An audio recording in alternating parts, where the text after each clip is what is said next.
Hey everyone, and welcome to Almost Cancelled. I am Peter, that is Matt, and we are going to talk about g.l.o.w Season 1, Episode 3. It's called The Wrath of Kuntar. Full spoilers for the episode, as always. Not Kuntar, Kuntar, just for the record. He knows what he's doing with that name. So that name comes from the script that Sam writes, which is kind of the start of the episode, as he writes this script for the story, for the context of the wrestling show they're going to put on, and it is insanely complicated for a wrestling show. Completely whiffs. What was it? A post-apocalyptic wasteland in which it's mostly just women, and they're fighting over the one last man. And that was kind of the gist I got from it. Yeah, I mean, so as an avid wrestling watcher, they fight for titles. They don't really fight for storyline stuff. So I liked his idea of bringing that to, give him a reason to be fighting, tournament style. But yeah, everything else Sam decides to do, it's like he's bringing a gravitas to it that only he can see.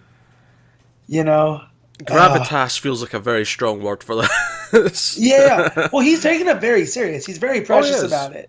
I mean, that's the crux of the episode, is that everyone's kind of like, this is ridiculous and not wrestling. Yeah. But they're still going along with it. He doesn't like criticism. He doesn't take that very well, as he puts it. Because we have this I'm assuming he's going to be a main character going forwards, but Bash, the producer, the guy who's paying for all this, because it was his idea to put on a ladies' wrestling show. We meet him, he's very 80s, he's very Miami Vice, he's got the short sleeve suit kind of thing going. Yeah, and a robot butler, a la Polly and Rocky. Well, no. Let's not confuse the robot with the actual butler. What's his name? Philos or something like that? Something like that, yeah. Yeah. I can't. And they've been friends since like 3rd grade, and now he works for him, which I thought, if I was friends with someone since I was a kid, there's no way I'd accept a job as their butler, but... Exactly. Whatever you gonna do. But yeah, he's got a super 80s house, all the art's super... He's got a big black and white photo of Dolph Lundgren on his wall, which is kind of amazing. Which is pretty great, because I know you have one too. You guys just can't see it. and he watches over Pete while he sleeps. But yeah, and everything's neon and not in the not just because they're staring at a neon sign. A neon sign that says the word neon. You have to point because you usually just say neon sign and it means any neon sign, but no. Right. This is literally a neon sign that says neon sign. But yeah, like Pete said, it's very, very 80s. It's almost... what's what I'm looking for? A cliche of the 80s. Because up to this point, we could tell we've been in the 80s, but they haven't been hitting you over the head with it. I think that makes sense, though, because this guy, this Bash, he's this, it sounds like he didn't make his money. His money comes from his parents. Yeah. He's from a rich family. Yep. And it sounds like he's a man of complete excess. So it makes sense that when you go to his place, it is like a walking or a living embodiment of the 80s and everything that makes you think of the 80s and how silly a lot of those stuff are. The furniture, the art, everything about it, the way he dresses, the stupid cheap looking robot, all of it. Oh man, that robot cracked me up because I wasn't expecting it. So if there's a time where you're going to go full kind of satire of the 80s, it's with the rich guy. It's that. It makes sense. Now, correct me if I'm wrong, but at one point, Bash starts acting about wrestling moves. He's like, what moves you've been training them with? And he's not very happy that Cherry's the one training them. Right. He's like, where's the actual wrestler dude that I hired? But he starts naming off a lot of moves. Now, correct me if I'm wrong, but what year exactly is this set in? I want to say it's 84, 85. Right, because he mentions the DDT. Was the DDT existing yet in 1984, 85? Because Jake Roberts was doing it before he was in WWE. That was his signature go-to. Well, okay, fair enough. It's just because I associate it with him, but I don't really think of him using it until a few years later. And I guess my own... It's kind of my actual knowledge wrestling, no pun intended, with my lack of knowledge about other things. But I was questioning, wait, should all those moves exist yet? All the ones he's mentioning, but fair enough. I mean, if we're talking about doing a springboard forearm, then yes, red flags waving. But I mean, the DDT it's pretty synonymous. Plus, for people that aren't into wrestling, it's synonymous with wrestling. DDT when Yeah, that and Pale Driver, I think, is the one you kind yeah. of you recognize. Yeah, if you don't know any of the stuff. Yeah, it's a different thing when he starts talking about super reverse Frankensteiners and Exactly. shenanigans like that. But so the gist of this episode, obviously, we have a bit of Sam character study where we find that he's divorced. We meet his ex-wife a little bit. He tries to lie and keep his dog, and she takes the dog. Only Marin. He's like, the dog got hit a week ago. I've had time. Real sad. I've had time to get over it. But I know you're upset. Call the woman who hit him. You can cry with her because I don't want you to cry. Yeah, but it shows that he does care about his dog because he wants to keep it. And It's weird. Yeah, absolutely. But because up to this point, like, we know he cares about things, but he is kind of just this jerk that's salty about everything and is this creative genius that no one else appreciates. So I did like him creating a story to tell his ex-wife about the dog. Like, it's just who he is as a character. Yeah. And then, of course, his actual post-apocalypse story, as much as I appreciated the absurdity of it, it was actually somewhat sexist. It was like, we're basically fighting over our man. That was what the plot boiled down to. Well, and you had ogresses and just, man, them reading over the plot, and at first they're all excited because it's this new thing, but as they keep reading, you see all the ladies get like, oh. They all start dripping down and not as high up in spirits, and they start sitting down as they're reading it, and then we get to the beautiful new character of Kuntar. No, not Kuntar, Kuntar. And then that's when, you, Ruth, you can play this character. You can play this one. This one specifically. But also, so you have the bit of character there where he does end up getting mad. So there's a fight with Bash at his house, and Ruth actually comes out and like talks him into coming back. It's kind of like, he's about to quit, he's about to throw in the towel, and she comes out and is like, no, but it's all I've got, and so on. And which, by the way, I like that Ruth and Debbie still aren't fixed. Like, they haven't just magically healed that up. Like, she's still, like, every time she comes near Debbie, Debbie's like, if you come near me, I'm going to throw you through that goddamn window. Like, that is our immediate response so far. Which is good. It's good that they're not just patching it up magically too quick. Right. Well, and I'm sure some of that's going to play out in the ring because they are going to have to face each other because Sam's already positioning Debbie as his main good guy. Yeah. Babyface, if you will. Which I like, because I think what the story's going to then become is that it's not so much that they actually fight in the ring for real, it's just that they realise that in order to do this and do it safely, they have to trust each other. So they're going to have to have a real conflict so they can then be good in the ring. Like, they're going to have to put their differences aside for that, and that should be a fun plot point when we get to it. So Sam has his thing, he comes back and he apologises, and he basically makes a deal with Bash that Bash will finance his insane film, Mothers and Lovers, which is a sci-fi movie with time travel, if he does the wrestling show mostly his way. Although they seem to compromise a little bit. And that's what leads us, because while they're at the house, Bash is trying to get them to make their wrestling characters. He gives them like a bunch of costumes and they try and like figure out some things. He gets a little bit racist. I'm not going to lie, I laughed quite a bit when he said to Ellen Wong's character, Jenny her name is, who's Asian of course, and he says, what do you first see when you see her? And then one of the other girls goes, her eyes. He's like, that's sweet, thanks. And he's like, yeah, she's Oriental, which is super offensive. And she just shoots up and looks like she's going to kill him, and it really cracked me up, her reaction, the way she sat up. What makes that scene is her reaction. Yeah. Because she goes from like completely appreciative to completely offended. Yeah, and it's so great. It's like, it's extremes as well, because it's almost like she's twirling. It's like, oh, thanks, honey, that's so sweet. Yeah. And then she's like, what? Like death eyes, like ready to like burn them alive. It's really quite funny. And then he gets super racist as well with Arthur. He's like, because he's like, and she's like, no, I'm not Middle Eastern, I'm Indian. And he's like, yeah, but what do you think when you look at you? You think terrorist, you think enemy of America. Like, here, take this machine gun. Yeah, it's such corporate 80s broad strokes. Yeah. Because they talk about the Iron Sheik in the episode as well. That his defining character trait is that he wears, what he wears.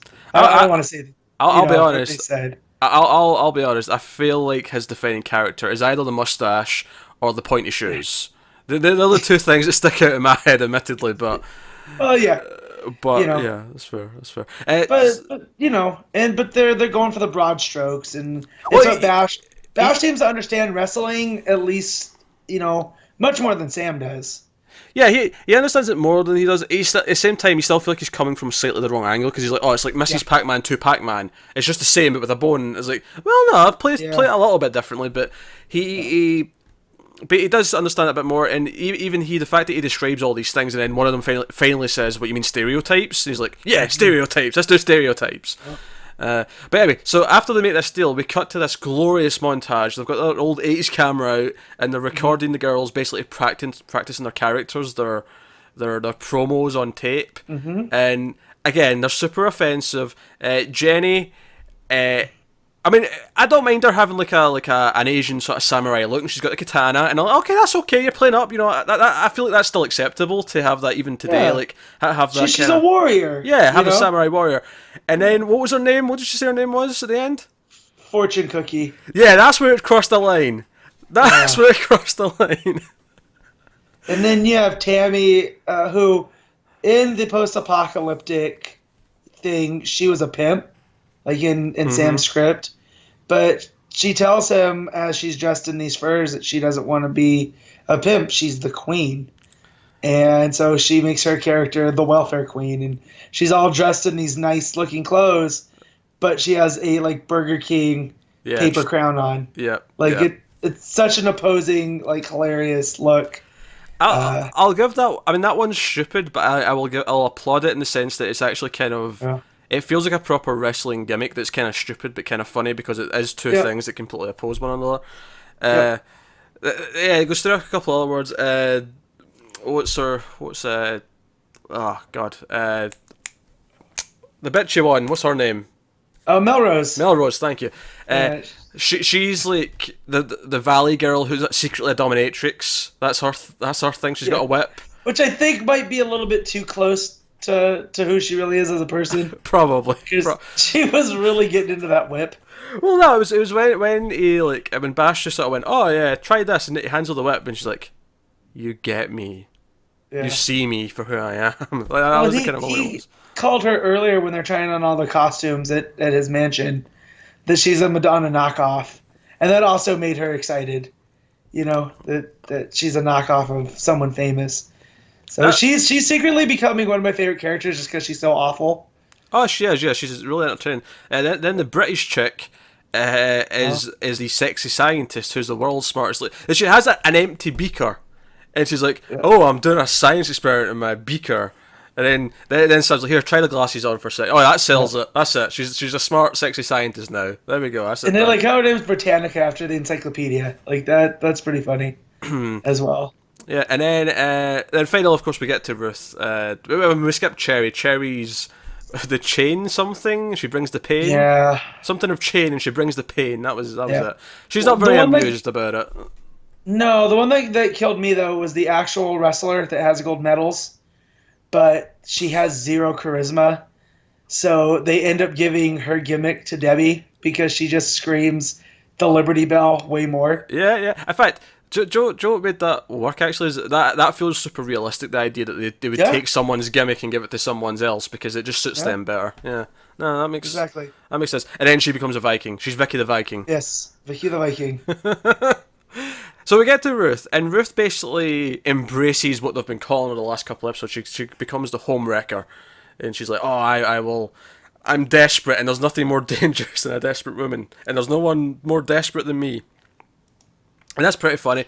They kind of say it's not working, and it's like, because that's actually the cliffhanger of the episode. It's actually a really interesting place to cut it, because they say to her, well, Ruth, who are you? How do you see yourself? Yep. And then it cuts. So I think, obviously, we've seen the promo pictures of her with the big hair, and she sort of is more animated. I think that's maybe what they're going to, maybe she's going to realise that she has to be more of a spectacle. She'll mix the home wrecker with the over-the-top acting that she likes to do, and it'll make this persona. But that was another fun episode. It was. The name of his movie and the name Kuntar just killed me. Like, I had to pause it because I was laughing so hard. Granted, I came in from, to watch this from a negative space, so I needed a laugh, and that delivered. Do you know what I'm like? So Do you know what I'm liking about the laughs? I don't think they're forcing them too often. I feel like no. it just works as kind of a drama almost until a Mm-hmm. point. It works as a sports drama movie kind of thing, and then it'll drop something like Kuntar, or it'll drop something like last episode with the Wim Goof. It'll drop something like Yes. that just kind of has you spitting your sides, or even the excitement that Melrose and the British girl, who's I've learned most of their names by her now, seemingly. But they both are so excited that there's drugs in the robot, and like they're trying to like prod the robot later for more because they've used them all already. Which, by the way, that's a lot to go through. But but no, that was another super fun. It was super 80s. And I feel like, yeah, we understand Sam a little bit more, but just the idea of them all kind of at least forming the basis of their in-ring personas is kind of fun. So that was a super fun segment at the end. I really probably one of my So it favorite was. parts of the show so far. So. Well, and it was a nice commentary too on the creative process. Like you do when you're working with other people, it can't be solely your idea. So both Bash and Sam had to come and meet in the middle to actually get this thing, because that's what Ruth tells him too. Is if there's there's no character if there's no show. So and I like that in the grand scheme of things.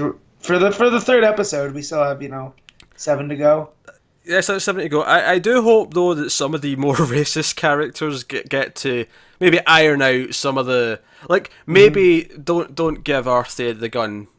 As funny as that moment is where he says, "Oh yeah, try it with a gun." Actually, just to see how it looks. Well, and the way that she holds it too, she's holding it like it's gross. Yeah, I like that. It's a little subtlety that they do, also that sell things. So yeah.